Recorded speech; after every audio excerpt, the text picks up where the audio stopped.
Ini pertanyaan karena adalah ketika kami seorang pendidik, terutama mengajarkan Al-Quran gitu.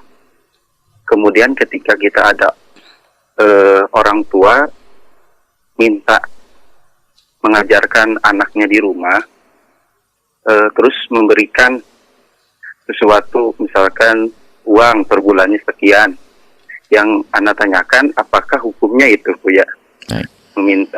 Diberi bayaran, sedangkan kita mengajarkan Al-Quran. Baik, Masya Allah. Halo, itu ya, saja mungkin. Ya, baik.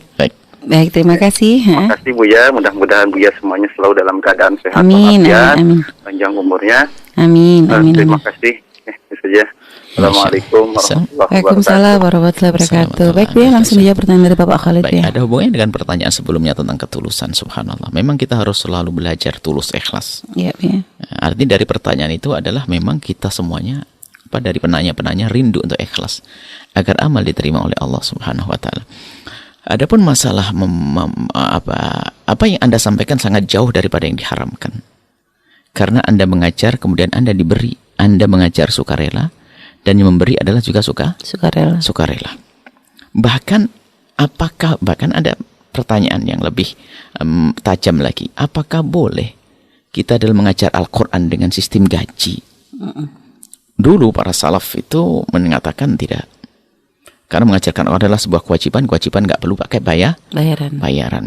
Nah, akan tapi para pendahulu jadi banyak yang mengatakan seperti itu. Akan tapi bersama berjalannya waktu ini ternyata pengajar Al-Quran juga semakin sedikit, sehingga kalau mereka tidak diberi imbalan karena mungkin punya kebutuhan di rumahnya, siapa yang bakal mengajarnya?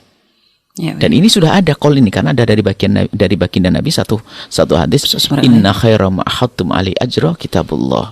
Jadi sebaik-baik yang kau ambil adalah dari kitab. Maksudnya apa? Kita mengajar, kemudian dibayar itu boleh. Bahkan kalau seandainya pakai akad, saya akan ajar juga sah saja. Akan tapi tentu masalah pahala ini, semakin Anda telus semakin ada pahala. Akhirnya kepada guru-guru Al-Quran itu adalah bukan sesuatu yang terlarang. Yang tidak boleh adalah menjual, mengomersilkan. Jadi hanya karena mungkin pokoknya ya sudah tidak lurus hatinya, sehingga dia kesana kemari yang dicari hanya uang. Tapi Anda tidak, Anda niat mengajar luar biasa, istimewa. Orang-orang wali tersembunyi itu adalah begitu. Guru-guru di kampung itu siapa yang menyanjung? Di televisi nggak pernah kelihatan, di radio nggak pernah kedengaran, di YouTube juga nggak ada yang tahu. Tapi dia ikhlas setiap hari dengan Allah ngajari santri, Masya Allah. Tiba-tiba dapat imbalan dari seseorang, itu pun masih ragu ini halal atau tidak halal. Ini istimewa. Nah, ini adalah orang. Kalau misalnya membagi Bu ya, misalnya gini, kalau misalnya dia mengajarnya itu full 1 hari, berarti mungkin ya dia berharap mungkin dengan situ ada bayaran gitu Bu ya, karena nanti dengan seperti itu dia bisa full. Tapi kalau ternyata misalnya dia nggak mau nerima bayaran Bu ya, tapi akhirnya menjadi waktu mengajarnya mungkin pagi dikosongkan karena tujuan mungkin dia kerja di sawah, itu lebih baik yang gimana Bu ya? Baik, kemudian urusan memberi nafkah keluarga adalah kewajiban. Gitu Bu ya. Beri nafkah keluarga kewajiban. Akan tapi kalau seandainya mengajar Al-Quran ternyata lebih dibutuhkan, maka dia artinya ukuran tenaga seorang ustadz seperti itu. Misalnya kalau dia bekerja di sawah dapat 50.000, tapi kalau dia mengajar juga dapat 50.000, maka lebih bagus dia mengambil yang 50.000 dengan mengajar. Kenapa? Karena dia dapat uang, di sisi lain dia memberikan faedah kepada orang lain. Kalau ke sawah dia tidak memberi faedah. Itu ya. Maka jangan dianggap remeh. Kemudian dari itu keberkahan ngajar orang. Tapi jangan memberatkan. Artinya ya wajar, dan itu pun Anda merasa tidak. Kalau bahkan berjanji dalam hati Anda, kalau suatu ketika kaya aku akan bayari seperti itu.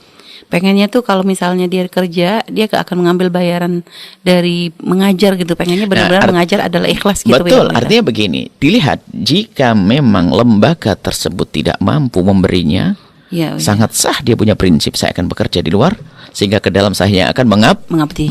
Akan tapi kalau ternyata lembaga itu memang ada dan Sama. dia bisa memberi dia seperti waktu dia bekerja di luar, Ya, maka ya. pilih di dalam. Anda Pilih lebih dalam. tinggal nanti bagaimana sedekah saya. Anggap saja kalau Anda bekerja selama 20 jam dapat 1 juta, maka Anda harus punya infak. Saya akan tambah 10 jam free kepada anak-anak. Itu kan sudah sedekah. Itu ya, baik. Subhanallah. Atau paling tidak serius pengabdian seperti itu. Ya, ya. Nah, jadi jangan orang disamakan semuanya. Mungkin Anda adalah orang yang bisa berbuat baik di pondok pesantren tanpa bayaran, bisa.